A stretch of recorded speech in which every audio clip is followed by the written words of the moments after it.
Hello, everyone. Welcome, myth seekers, to another episode of Mythlok, the podcast where we explore myths and legends from around the globe.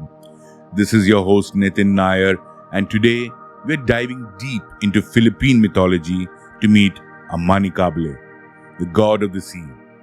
His stories, while reminiscent of ocean gods like Poseidon and Nod, stands apart with a unique tale that still influences the Philippines today. So, get ready for a journey as unpredictable as the waves Amanikable rules. Amanikable, unlike the other sea gods, embodies the wind and the chaotic side of the ocean. Not a calm and gentle deity, he is known for his storms and fury. The Tagalog people feared and respected him, and his name alone conjured images of destructive forces at sea.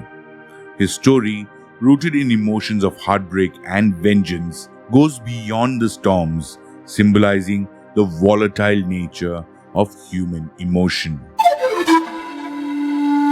Amanikable is often depicted as a colossal figure, his appearance reflecting the ocean's untamed power. His skin is said to be blue-green like the stormy seas, and his eyes glow like fiery volcanoes beneath the waves. His hair flows like seaweed, and he wields a trident made of coral and bone. His voice, likened to the howling wind, instills fear in all those who hear it. Amanikable belongs to the larger Tagalog pantheon, though his family ties are still unclear. He shares dominion of the sea with other deities like Maguayan, who guides souls to the afterlife, and Haik, who represents the peaceful balance of nature. In some regions, he is also called Aponikabunyan, or the fury of the deep, underscoring his connection to storms and chaos. Amanikable commands not only the ocean, but also its fiercest storms. Typhoons, tidal waves, and whirlpools are attributed to his anger. His control extends to sea creatures, including sharks and sea serpents, which he can summon at will. Although feared, Amanikable is also invoked for protection by those who honor and respect his power. One well-known story tells of a village that angered Amanikable by polluting the sea and overfishing. In response, he sent a storm that devastated the community. It wasn't until they performed rituals and made offerings that the sea calmed. This tale emphasizes the duality of the ocean, a source of life and danger, mirroring the villagers' relationship with nature. Coastal communities in the Philippines have long seen the sea as vital to survival, and Amanikable embodied its unpredictable nature. Fishermen in particular would offer food and goods to the sea to ensure his favor before setting sail, reflecting their respect for the ocean's power. If you're enjoying today's episode, don't forget to like, subscribe, and hit the notification bell. Your support helps us bring more mythical stories to life, and let us know in the comments below what you think of each of our videos. As you already know, we respond to every single comment on the videos or in our community section. So go ahead, let's get talking. Now back to the video. One legend speaks of a village that once revered Amanikable but eventually took his favor for granted. They stopped making offerings, believing they were entitled to the calm seas. Amanikable, angered by their arrogance, sent a storm that wiped out much of the village, a reminder of the consequences of neglecting the gods. Another story of his unrequited love explains his tempestuous nature. Amanikable fell for a mortal woman who chose a human lover over him. Enraged, Amanikable unleashed his wrath, destroying her village and sweeping her and her lover into sea. Her body was never found, leaving behind a tragic tale of love turned to fury. Amanikable's powers were not limited to destruction, however. In one tale, a fisherman named Jomar found a magical trident washed ashore. The trident brought him great success, but Jomar's greed led to his downfall. Amani Kable reclaimed his weapon in a final storm, teaching the villagers to respect the sea's gifts. Worship of Amani Kable involved offerings and rituals, especially before fishing expeditions. Fishermen would leave rice cakes and fish on the shore to seek the god's favor. Villages also held ceremonies during times of scarcity, with elders leading prayers and dances to request rain and bountiful catches. These rituals highlighted the delicate relationship between humans and nature, with Amani Kable embodying both the dangers and the gifts of the ocean. Rituals weren't only for asking favors. Villagers often gave thanks after successful seasons, offering tributes to show gratitude for Amani Kable's blessings. This practice of appeasement and gratitude shows a deep respect coastal communities had for the sea and its powerful deity.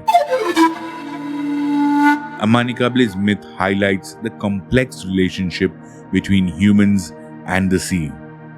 His wrath reflected the dangers of disrespecting nature, while his protection showed the benefits of reverence. Although his worship has faded, lessons from his stories remain relevant. Coastal communities still maintain a deep respect for the ocean, acknowledging its unpredictable power even though they no longer invoke Amani Kable by name. Though he is no longer worshipped, his presence endures in the collective consciousness of the Philippines, symbolizing both the beauty and the danger of the sea, a constant reminder to respect nature's forces. Amani Kable's significance in Philippine mythology runs deep.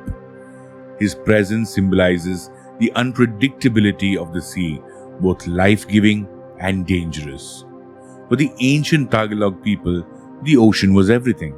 It was their source of food, their means of travel, and at times their greatest threat. Amani Kable, as the embodiment of that sea, taught them to respect nature's power. He also represents the dual nature of life. Just as the sea can be calm and beautiful, it can also turn deadly in an instant. In many ways, Amani Kable's myth mirrors the relationship humans have had with the natural world for centuries, one of awe, fear, and reverence.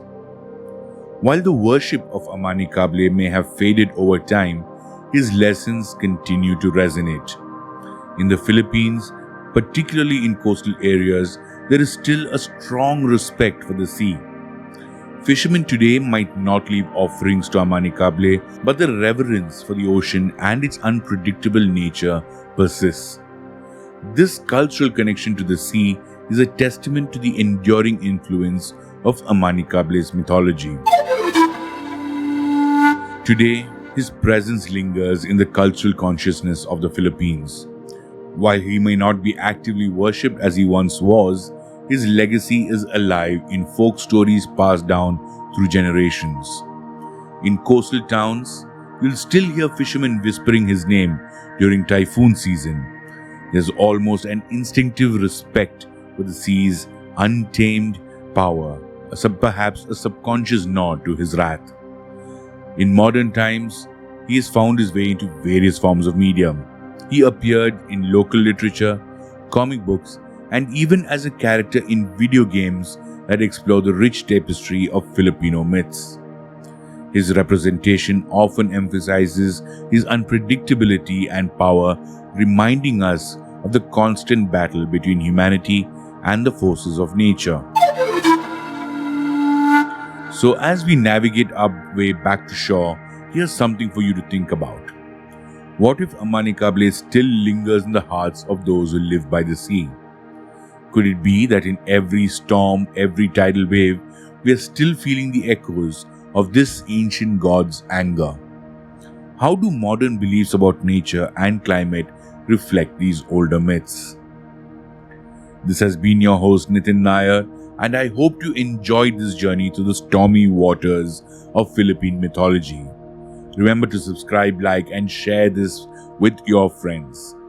and share this with your friends or anyone else who may be interested in the wonderful world of mythology around us. And as always, stay curious, stay mythical.